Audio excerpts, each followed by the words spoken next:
had a lot of like people go in my life that I was around when I was using and everything, and like I don't really talk to them like I did anymore, and it kind of like ruined things and friendships and everything. But it was for the best, man. Like once I pulled myself out of there, like um, a couple of people that I was around, they changed and they went for it. And as far as I know, I don't talk to them on a daily basis. They're sober too. So I mean, like that's there was a good ending. We weren't as tight as we were, but we were tight maybe for the wrong reasons. I don't know.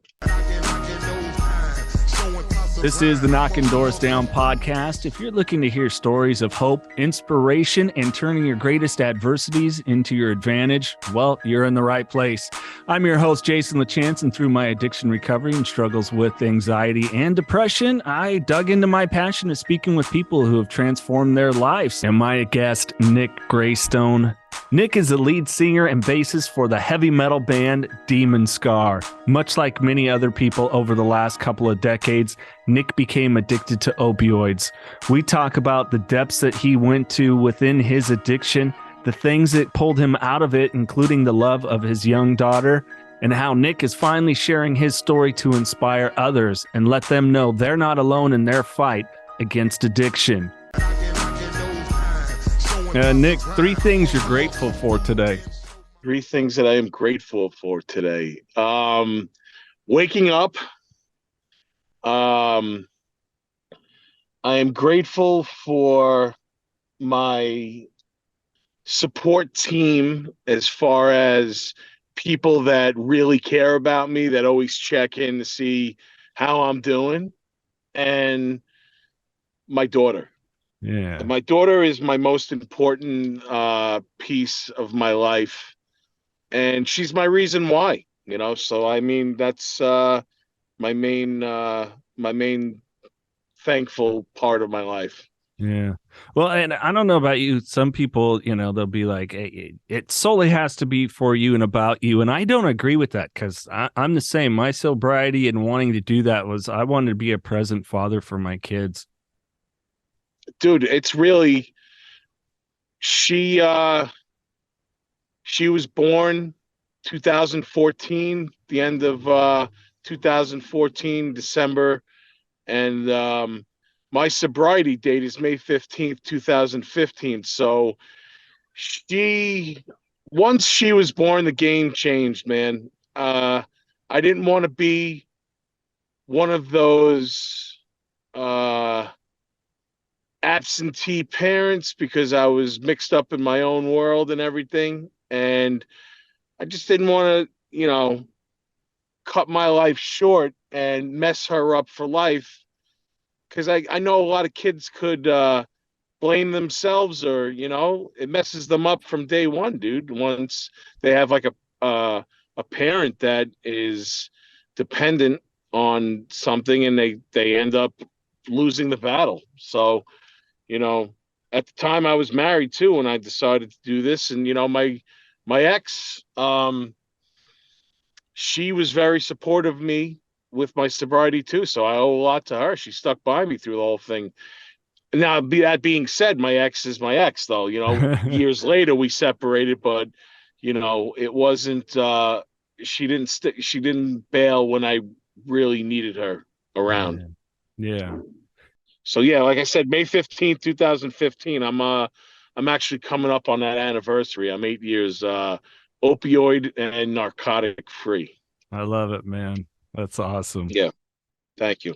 And yeah, I can relate a lot to what you're saying because I grew up in a home of addiction and it's funny because I consciously up until, I don't know when it really started taking off, but like as a teenager, avoided parties, didn't use, it was never a thing until I hit my 20s. And so it was kind of, I'm repeating this shit. I don't want to repeat it, but I can be the one that breaks it. Yeah, no, I never had an addictive personality, dude. I ripped butts. I smoked them for years and I just quit cold turkey. I was fine with that. I would drink socially. not in control when I would drink because I would swing for the fences always, but I would never label myself like an alcoholic. I smoked weed. I was a very experimental person. I probably tried every drug under the sun. And it wasn't until um, 5 years before I became clean, I had broke my ankle. Oh, Uh, and I got hooked on pills, and it was so easy to get these pills that it was just like I'd go in every month. I'd tell my doctor I need a refill. He would never question it. And then I was in like a network where we all had pills. We all had like a connection. But then it got so crazy where I would blow through my prescription in a week, and that was supposed to last me a month, right. and then I would have to buy off the street, off of people, and it became so easy to get it, and that's why we're in this, and it's still that's why we're in this position right now. I feel like the opioid crisis right now is one of the main problems that's going on.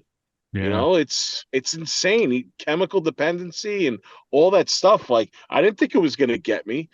I'm a musician, and I've worshipped these guys that were total drug addicts, and I saw their stories, and that still didn't drill enough into me where I should have been like, hey, you know what? Things really didn't work out for them when they were doing dope. So why should I do this? And that should have been like a lesson right there for me that I shouldn't have. But it just I got the claws was sunk into me so hard, and it was bad.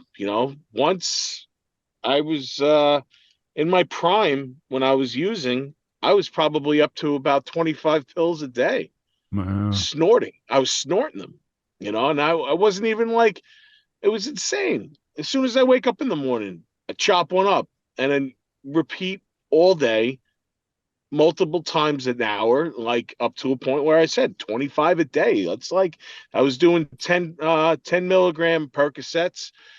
Sometimes that wasn't even enough. I would go outside the box and do like 40 Roxy's, Oxycontin, whatever I can get my hands on. Didn't matter. Yeah. And yeah, I'm lucky to be alive. I know that. Oh, yeah, absolutely. And it's funny when you're sitting there talking about that. We both love a lot of the similar music and bands, and you're right. We did see it, and it was a good cautionary tale. But I mean, this shit, like you're saying, what we're seeing with opioid right now, and we saw definitely, what was it, early 2000s and so on. I mean, it's unreal. It hijacks every part of the brain. Your reward system is totally screwed up, and it becomes your primary occupation. I mean, and I've seen it with the opioids is the only thing when I talk to some people that they're like, yeah, I didn't have an addictive personality, got an injury much like yourself, and they were off to the races. Dude, and well, I was a functioning addict, so no one knew what was up. Maybe my inner circle knew, but like, my my parents had no idea. My my ex-wife, well, I gotta bring it back because I was with my Yeah. ex-girlfriend at the time, and she wasn't street smart, so she could never pick up on it, so I could hide it from her well. But when I got back with, when I got with my girl, like my ex-wife at the time, we right off the bat, I told her I had a problem because I knew she knew what was going to be going on because there was no way I was going to hide it from her. She was very like into body language and just how you were. And she could tell she would, I wouldn't have lasted a day with her without her knowing. Mm. So I was very honest with her from day one, but then I got dishonest because as far as she knew, I was like trying to stay sober, but um, she went through a very bad delivery and pregnancy where she almost died, and that's when I relapsed. And that last 6 months was terrible because you'll definitely know about this because once you stop Your addiction doesn't. It's in a dark corner and it's working out like Clubber Lang in Rocky 3. It's hard. It's going nuts and it's working itself up. And that's why most people OD when they start using it again, because they think, oh, I could get back to exactly where I was. But, they swing for the fences and it all takes that one time where they take too much and that's it. Case closed. And I'm, like I said, I am so lucky that I am still here. I had to go to I try to get into a detox program, and I kind of like started hallucinating because I went cold turkey in my intake, and they thought I was having like a nervous breakdown. So they threw me in a psych ward. So I'm in a psych ward now with a drug dependency, and they're thinking that I'm having a nervous breakdown on top of going through drug withdrawal. So they were pumping me full of all kinds of stuff. And I'm sitting around and I'm looking and I'm like, I'm not a guy who prays or anything, but I prayed. I was the most scared of my life because I was like, just please get me out of here. And I swear that I will never, ever do this again. And, I've been on the path, man. I hate saying day by day because it does sound cliche, but it is a day by day kind of thing because being an addict, anything could set you off.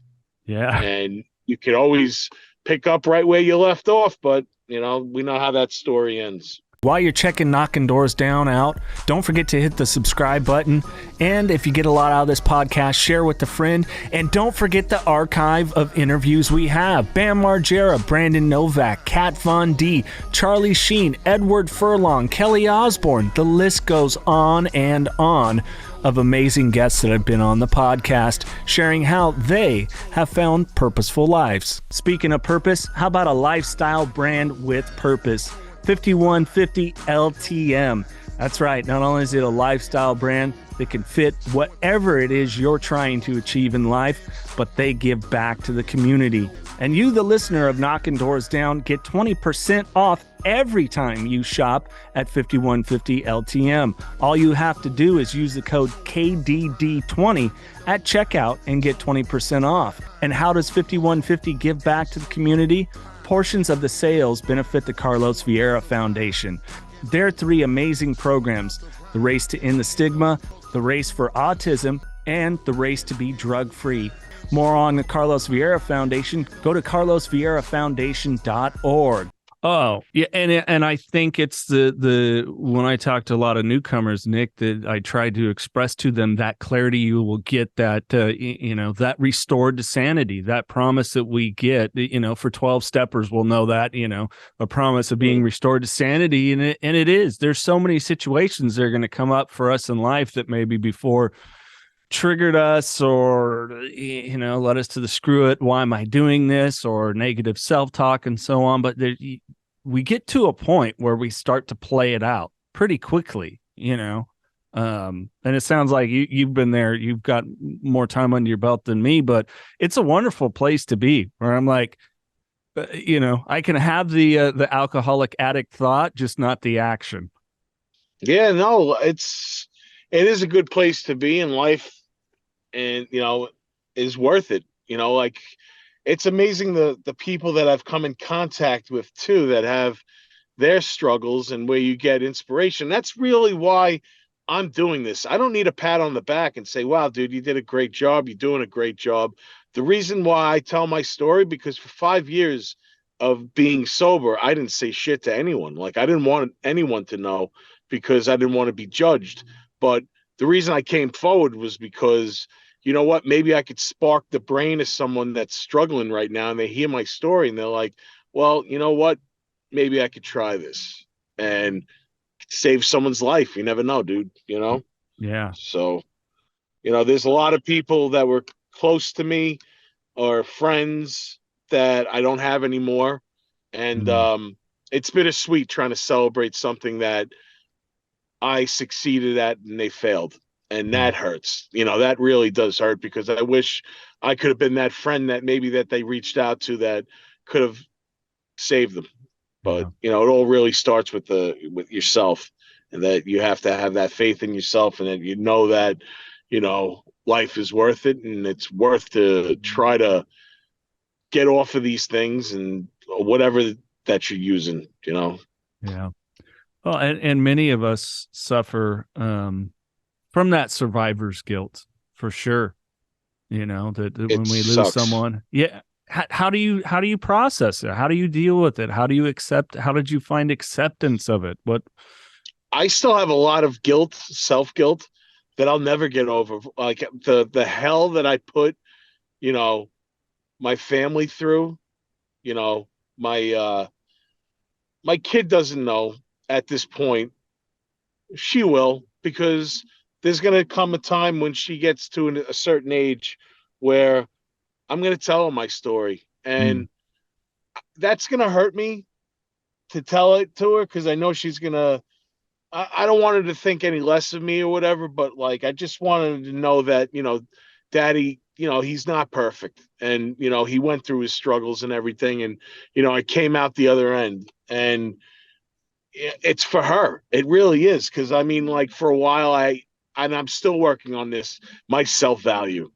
Like I'm that type of guy that always put everyone before me, and I still do that.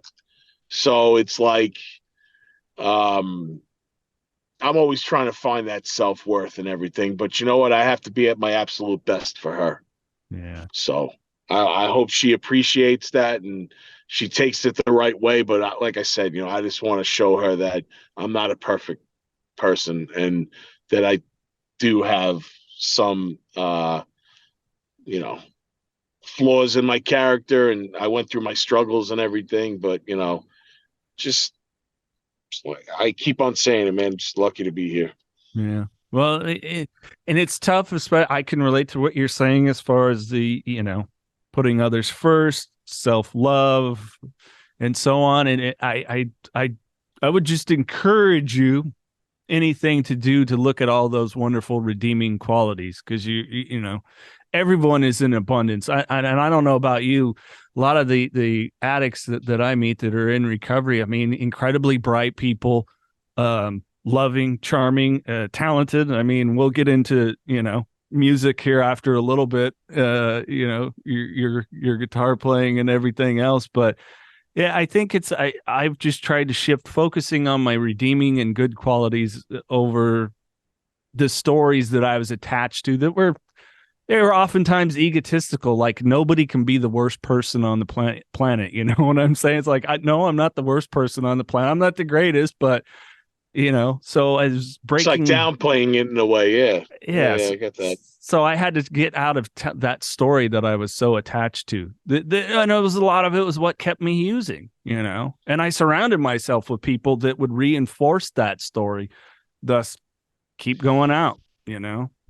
Absolutely, dude, because misery loves company, man. I mean, it sucks that I can't be, um I don't let like people go in my life that I was around when I was using and everything, and like I don't really talk to them like I did anymore, and it kind of like, ruined things and friendships and everything, but it was for the best, man. Like, once I pulled myself out of there, like, um a couple of people that I was around, they changed and they went for it. And as far as I know, I don't talk to them on a daily basis. They're sober too. So I mean, like, that's there was a good ending. We weren't as tight as we were, but we were tight maybe for the wrong reasons. I don't know. Yeah, no, we get a lot of, dude. I mean, I was talking about this the other day with a buddy. We were talking about like the people we were out and social with. I was like, they did me a favor. They just went away. Like, It's funny how they do go away once you tell them, you're going straight. They're like, oh, okay. All right, well, later. And it's just like, shit. I used to talk to a certain person like every moment of the day. Like we were on you know, we were like toxic twins trying to figure out like, dude, we only got like 7 pills left and we have like 6 hours. So like, we need to like put our heads together and try to figure this shit out, because if we don't want to be that, that dude that's going to be withdrawing in front of everyone and then the gig is up, like they're going to know. Yeah. So yeah, it's crazy. It's crazy the shit that I'm thinking about, the stories of like copping and going out and trying to figure out like how to get it, like crazy, bro. It's just insane. Well, sometimes war stories are always good to share, though. I think every now and then, because sometimes it's. Tell me what you think. I mean, you and at least I can laugh because I'm here. My story Yeah, of course. doesn't end with my kids finding me, haven't swallowed my puke from drinking too much, or something, Right. So it's Yeah, like, man, no. I think we kind of get to laugh, or at least for me, it's a How healthy. like a much of a scumbag that I was, man. Like it's crazy. Like, dude, that's another guy. Like one of my best friends always says it to me, dude. You're a different guy, bro. From like when you were in your late 20s up until your 40s or whatever, And it's just like I do feel like that, like a lot of I gained a lot of like can't even say wisdom, but like I don't even know what the word is. I guess I'm just easier to be around because I was like a not so easy to be around when I was like that, Yeah, I I was do. a dick. I was a fucking dick, like I could still be a dick, but I'm a different type of dick, I guess. I don't know. Yeah. Well, and I think we start to set the, boundaries, and some, it used to be people were so used to us either just being the dick, or I was a big people pleaser, and then it became people that were like, "Oh, you're such a jerk." I'm like, "No, you're saying that now because you don't like that I have boundaries." And those are a lot of people that it took some time to go away, but eventually they went away too. You know what I'm saying? They Yeah, got yeah, used to sure. the addict Jason or the addict Nick, and they like that because there was something in it oddly for them. And once you start to change, and they can't dick with you anymore, some of those people go away because that dynamic is destroyed, and that's all it was for both of you. It was using each other in one way, shape, or form. Sure. Absolutely, man. But all right, you're laughing, so now you got to share the thought. So no, I'm just thinking of like when I said like the shit that I've done, like just one time, like I'm not gonna say a name or who it is, but it's someone that was close to me. Went through a procedure and I had to pick up their medication, and it was painkillers, and I was in the height of the shit. And instead of giving them their painkillers, what I did was I bought a bottle of fucking Tylenol and I threw the Tylenol in their bottle and I kept the real shit because I felt like, all right, well, they really don't know about these painkillers. So, and their procedure wasn't that serious. So I feel like they could get through it, but at least then I have mine. And that's like Yeah. theft. I shouldn't have did that, but I did because I'm Yeah. a scumbag.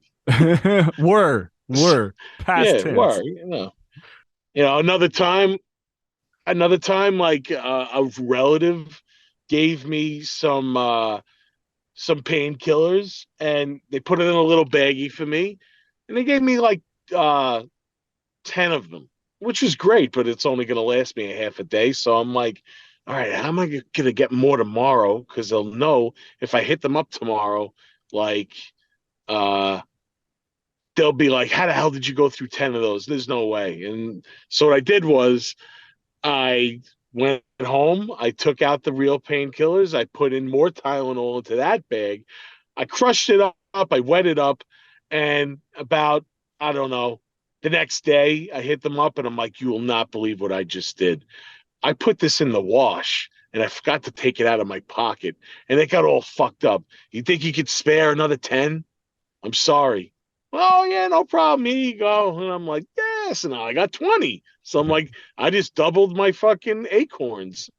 But it was all just because the deception in the head, like coming up with the most manipulative, downright dirty bastard shit things that I did, and like I have a lot of those stories, but those are just two that just came up in my head. But that's where we go with it. You talked It about, is. You go to a dark spot. You go to dark places.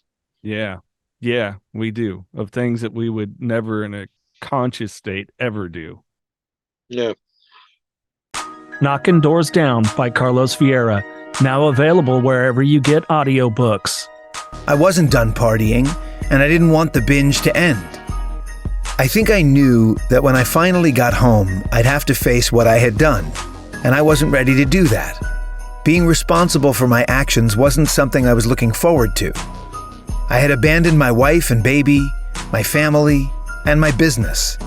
I wanted to avoid the shame of returning to what I had left behind. Even though I was not yet going home, I wasn't sure I had enough resources to continue the binge. Click the link in the podcast description to find out more. I know I was going to ask about, so you go into this, the mental health facility. Did they ever put you through anything to detox? What was your transition from there? They gave me methadone for a couple of days just to take away the initial I guess shock that it was going through my system or whatever. And then they started pumping me full of like antidepressants, and they put me in like group and stuff, and like just the walks of life that, and I'm not trying to diss anyone that has mental issues or anything or that need to be there. But that's another problem in this world. I feel like, the opioid crisis and mental health are like right up there with like the biggest problems in the world right now. So, dude, the people that like I encountered, there was a guy that they put me in a room. I was in my room by myself the whole time except for one night.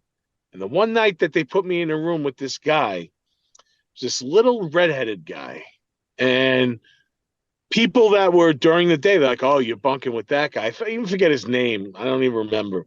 But they're like, oh, dude, just watch him. He's nuts. And I'm like, I'm looking at him. I'm like, this guy's no threat to me. I'll fucking put a hole in his chest. Like, I'll rip his fucking throat out if he tries anything. Well, 3 o'clock in the morning, 2 o'clock in the morning, whatever it was.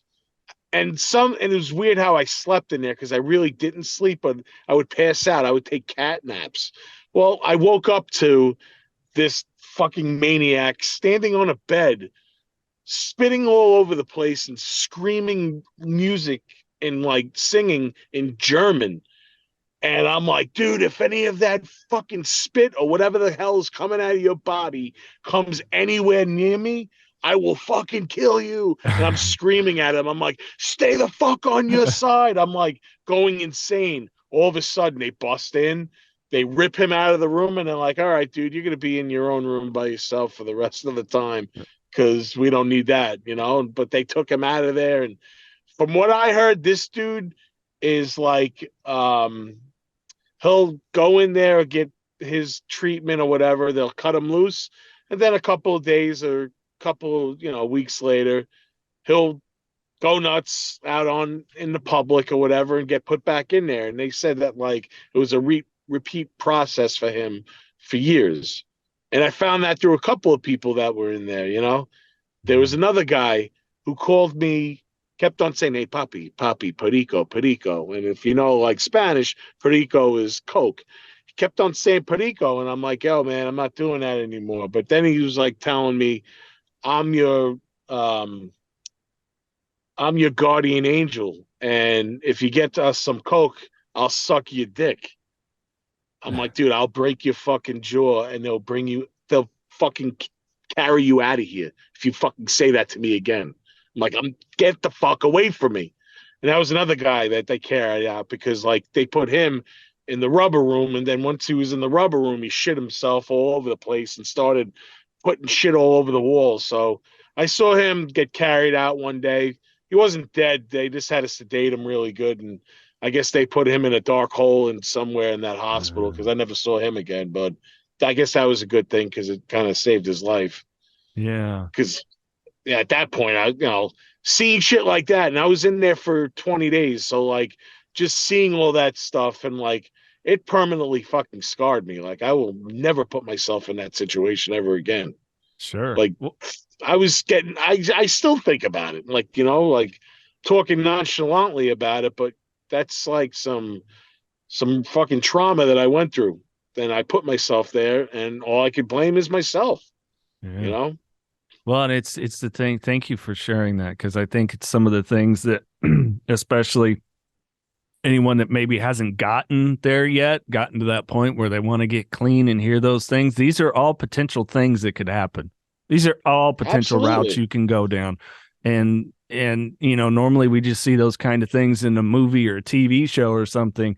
It's real. It happens. And you're one of those people that did experience that kind of stuff, and let alone the sadness that those are human beings, and that's how their mind is. That's where they've gone. And it's heartbreaking, man. It's heartbreaking. It sucks, man. I mean, I was on the defensive because obviously, I didn't want my dick sucked by some random dude, like because of cocaine or, getting spit on by some little leprechaun guy dancing on the bed. But like those guys are characters that were placed there for a reason. I feel like, all right. I always, with even beyond this, people always say, dude, you got some kind of like lucky horseshoe, like somewhere jammed up your ass somewhere, because you get yourself into the craziest situations, but you always come out unscathed. You might have some mental scarring from it or whatever, which is still,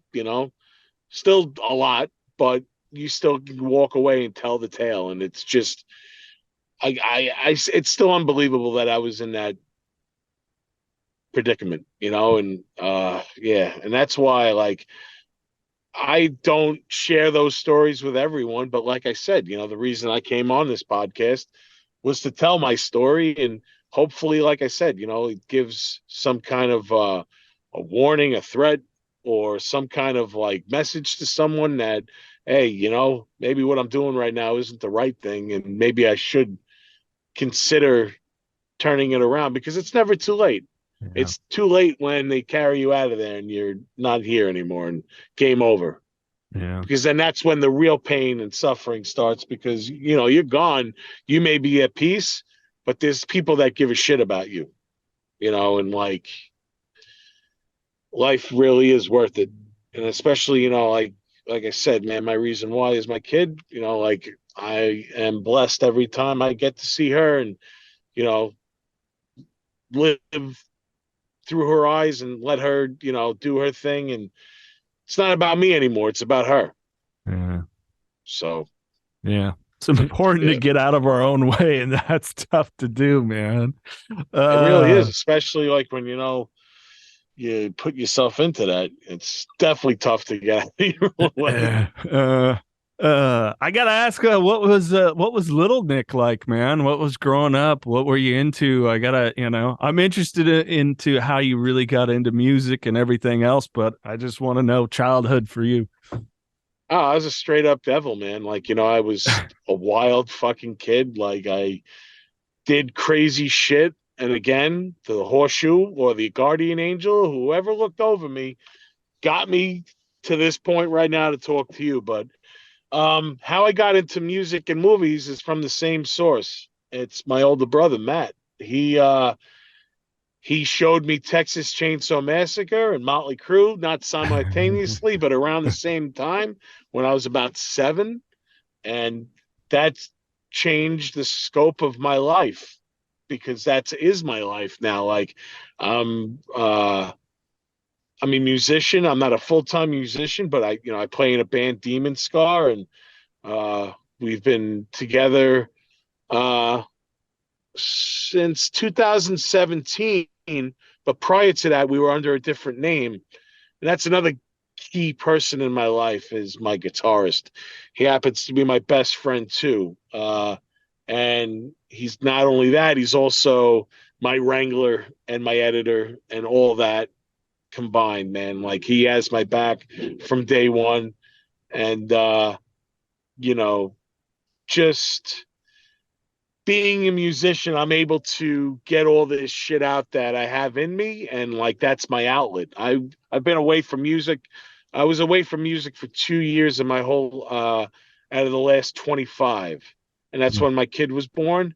And another time my ex-wife was like, dude, I need you to play because you're not yourself anymore. You got to, like, get back to doing what you love and everything. And that's where I'm at now, man. We're doing great. We released a couple of albums. We're playing Milwaukee Metal Fest coming up and at the end of May with a lot of bands that I grew up listening to, like Anthrax and Suicidal Tendencies and Biohazard and Lamb of God, so that's cool. And Nice. I got to play the Whiskey a Go-Go in December, which was always a lifelong dream.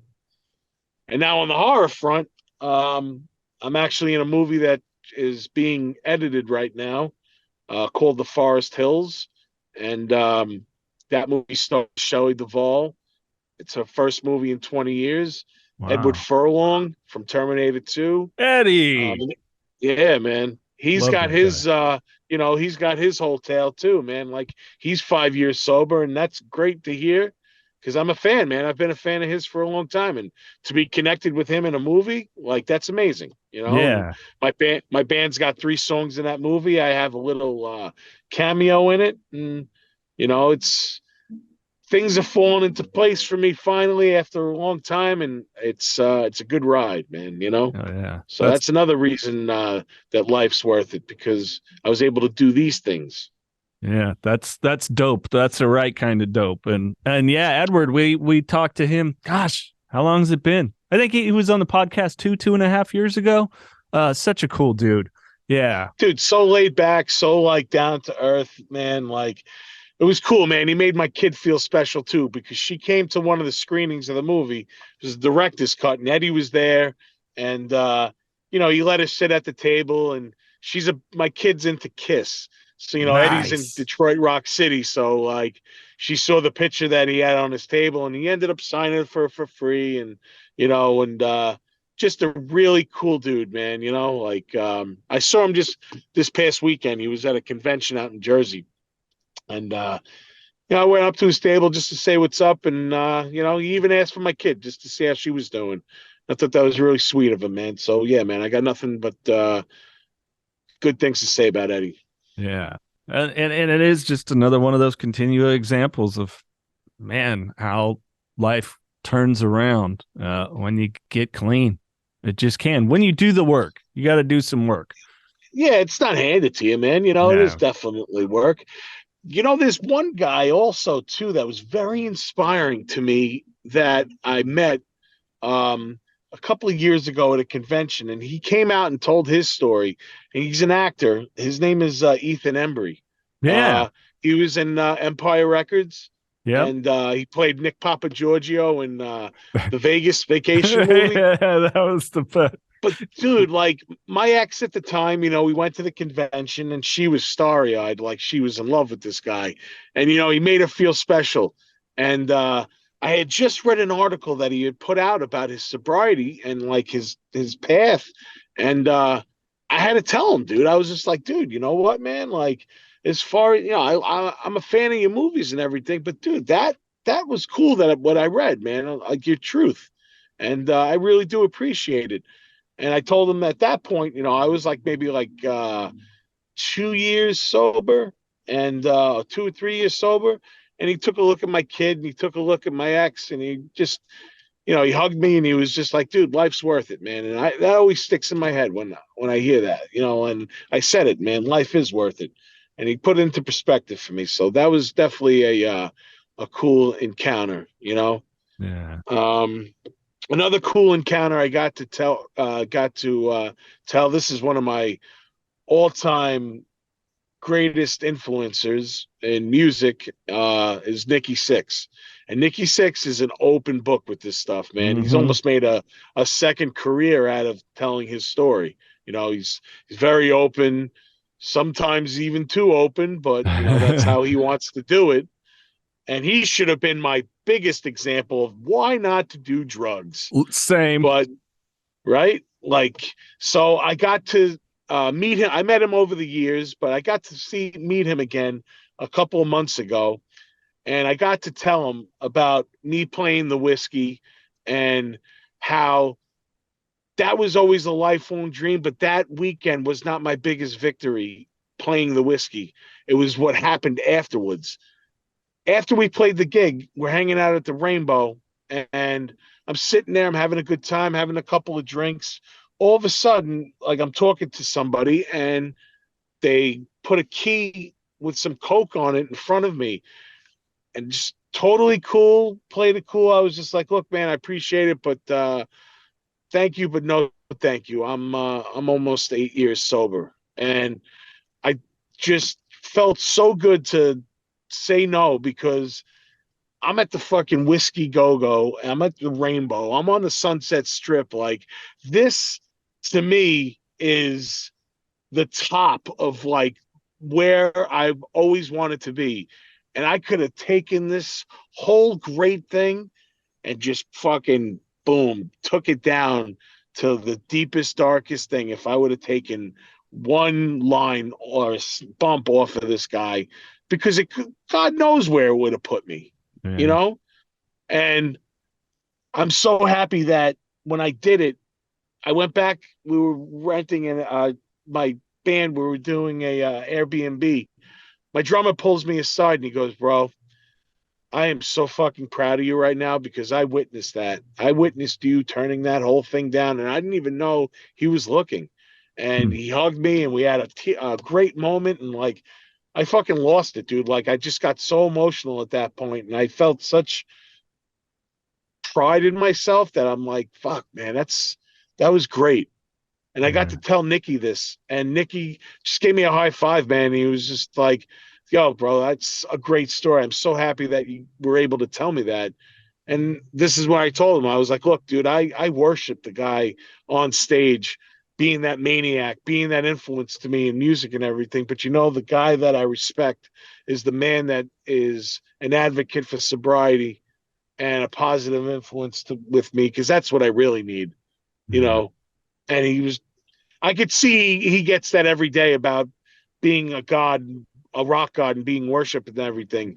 But I don't think he hears it a lot that people are clean and they get to thank him. Not as many as being worshipped as a rock god, I feel. And I think it took him back when I told him that, because I could see, you know, like it did. And it was cool to tell him that story. Yeah, absolutely, man. That's dope. Right on. Right on. Yeah.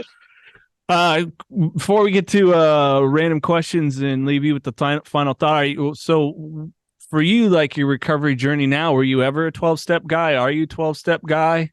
No, I never went through it. I just went through that detox for 20 days or whatever. And I went to like some virtual meetings or anything, but I never joined any, went to like meetings in person. I went to them when I was in the hospital, you know, but I feel like they put me in more of, I think they were dealing with more of the psychological stuff at that point when they had put me in the psych ward, because they wanted to see if I was actually really having a nervous breakdown or if I was having withdrawals, or just both. So, yeah, no, I never went to AA or to like NA or any of that. And I'm not, dissing anyone who does that. That's great, you know. I was just always scared to go there, because I felt like if I'm going to be in there, I'm going to be with a lot of people that are on edge and willing to throw it all away. And like, you know, like we could share like, oh, well, I used to get from here and I used to get there. Well, what the fuck are we doing here? Let's go out and get from there again, you know? Right. So I kind of stayed away from that. Yeah. And everybody's got to have their own path. You know, there isn't one way. I have a counter on my phone, and that's like my daily thing. Like it keeps it going or whatever. And 11 days, I'll get that other chip. And like I said, it's not like a celebratory thing, man. It's a bittersweet anniversary. Absolutely. All right, Nick, let's jump into some random questions. All right. Yeah, sure, man. All right. Since you brought up Motley Crue being a thing. Favorite Motley Crue album and song? Too Fast for Love and On with the Show. Right on. I got it. Yeah, there it is. My first tattoo. I don't know if you can see it. You got the Theater of Pain? I got the Theater of Pain thing, but also underneath it, I got OWTS, On with the Show. So you got your happy times and your sad times, but regardless, just go on with the show. That's why I put that on there. Classic stuff. If you could perform with one band, maybe like jump on stage, play a song, what band would it be? Definitely Motley Crue, man. Still the Crue? I would love it. Yeah, dude. I mean, I would love that. There's a couple of bands up there that I would love to do that with, but yeah, it'd be the Crue, man. I mean, I would hate to like get up there and play an instrument and like, step on the toes of like Nicky because I play bass and he plays bass, but I guess he could have two basses going on at once and let me sing some backup or maybe even a verse. That'd be dope. I would love that. Yeah. Absolutely. Hey, a Spinal Tap can have like 25 bass players on stage at one time. You can have two, man. It'll work. Yeah, absolutely. Absolutely. If you could have one superpower, what would it be? One superpower. Oh, man. I guess to go back in time and find out some truths to some conspiracies that are unsolved. So is that a thing? Sure. Why not? Yeah. Make it a thing. What conspiracies? Any offhand? Yeah, dude, I want to be in the bushes and I want to see if OJ really killed, man. I want to know. Sure. I want to be there. I want to be at the Manson thing. Like, I'm a true crime guy. So I want to know, like, really what went down. I mean, I know the end result, which is not good, but, like, I really want to know the truth about that. Yeah. JFK for sure. Like, that would be the one. Dude, definitely, man. Just hang out in, like, maybe not in the suppository place because that's, like, it could be where it was, but or maybe not even in the grassy knoll, but maybe in a building across the street where I can, like, have, like, that thing where I could be like, freeze, zoom in, look in, like, see where the fuck it had happened from, Yeah. Yeah, definitely. If you were stranded who killed Marilyn Monroe? Who killed him? Like, all right. The that's a Misfits thing, but I'll help Glenn Danzig out with some lyrics then if I figure it out. Like, I know. If you were stuck on a deserted island and you could have one movie and one music artist's greatest hits, what would they be? Well, the Crue are going to be there with me in one movie. Yeah. Well, if I'm on a deserted island and I don't know if I would bring my favorite movie with me because then I wouldn't want to go swimming, and that's Jaws. So maybe Jaws wouldn't be the one. So I would say either Rocky or Goodfellas. Nice. Yeah. Motivate you. Rocky will motivate you. So I'm gonna do Rocky because you know what? Then I would be able to try to figure a way to get off that island. That's right. Absolutely. Yeah. What is something that people would be surprised to learn about you?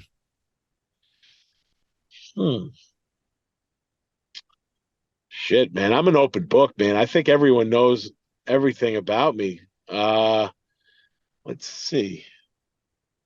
Like, they know that I like Neil Diamond. See, I didn't know you liked Neil Diamond. Oh, yeah, dude. Neil Diamond is like one of my biggest like influencers. He's like one of the greatest songwriters ever. Killer voice, too. Oh, dude, the best, man. New York guy, man. The pride of New York. Love it. Yeah, you know what, man? I'll throw that Neil Diamond out there. That's a pretty good one. See, I wouldn't have expected that.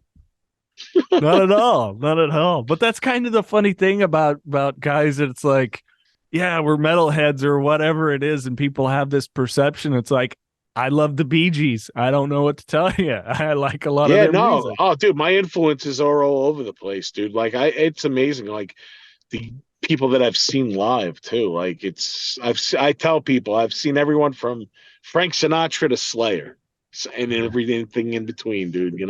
Yeah. Right on. Favorite sport and sport team? I'm gonna say I'm a Raider fan for life, so I'm gonna go with that. The Raiders in football. What? Okay, didn't you grow up in Long Island? How did you become a Raiders fan?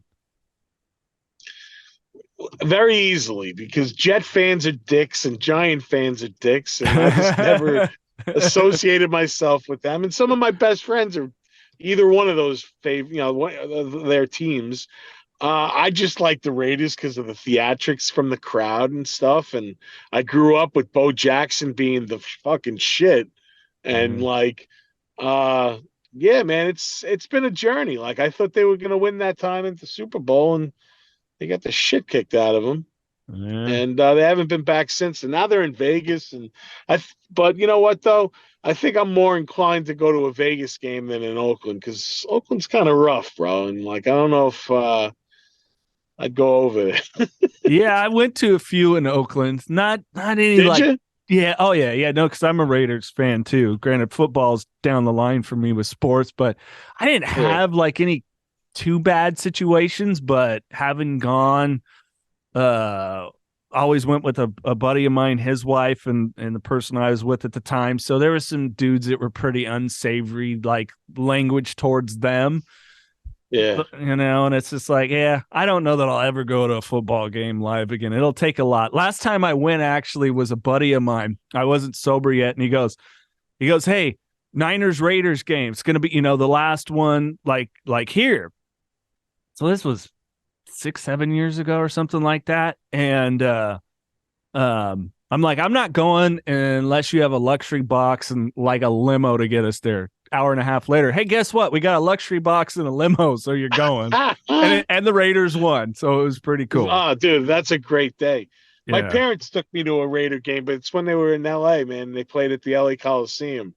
That was something, bro. Like, I had a great day. Like, Tim Brown returned a touchdown and they won. They beat the Seahawks. It was a nice divisional thing, but like, it was cool, bro. Like, going to that. I know my dad was always like, not nervous, but like, he didn't want to take, his kid up into the heart of LA to a game, but like, whatever, man, he was a loving father. So he ended up taking me. But I remember just going in there, just walk into the stadium, don't look around, like, but we come from New York. It's the same shit. It's just a different coast, man.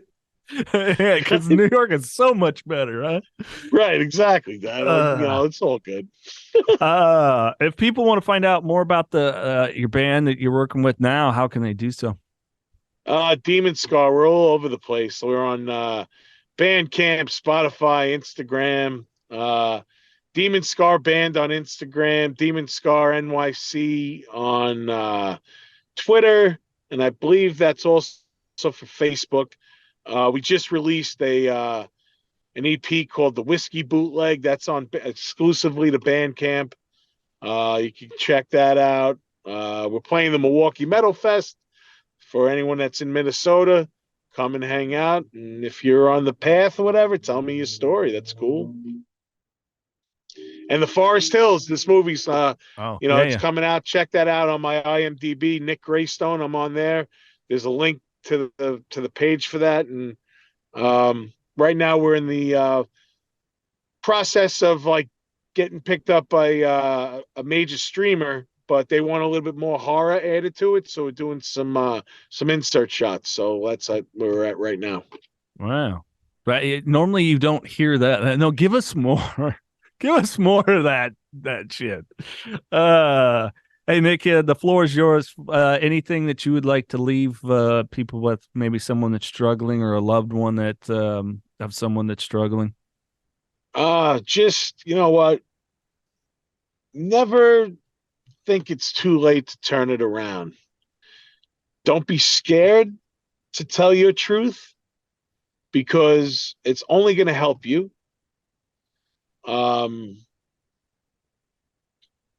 If you're watching this right now and you have nobody, I'm a very approachable person. DM me. I'll talk to you. I have a lot of people that I could put you in contact with that could help you. And, like, not going to say I'm going to be your best friend or whatever, but I would love to try to help you and listen to you if you got no one to talk to, and maybe get you on the right path. And my biggest thing is always try to find something that occupies your mind, because when you stop to think, it could be dangerous. Like, you may find yourself like stopping and dwelling on certain things that you can't change, because just let that shit go. I'm a work in progress right now. I actually just reached out to start therapy for myself, because I was in couples therapy for trying to save my marriage, but I was trying to do that to save my marriage because I loved my wife at the time, and I wanted to save it, but I wasn't digging deep into me, why I did certain things or why I still do certain things. So that's why I reached out. So like, there's always every next, level that you could take. So it doesn't hurt to to open up to somebody. It may, be a little scary, but in the end, it's only going to make you a stronger and better person. This is the Knockin Doorz Down Podcast, featuring celebrities, experts, and everyday people who have overcome adversities, including addiction, mental health, and trauma, to live purposeful lives. And that's what Knockin Doorz Down is all about.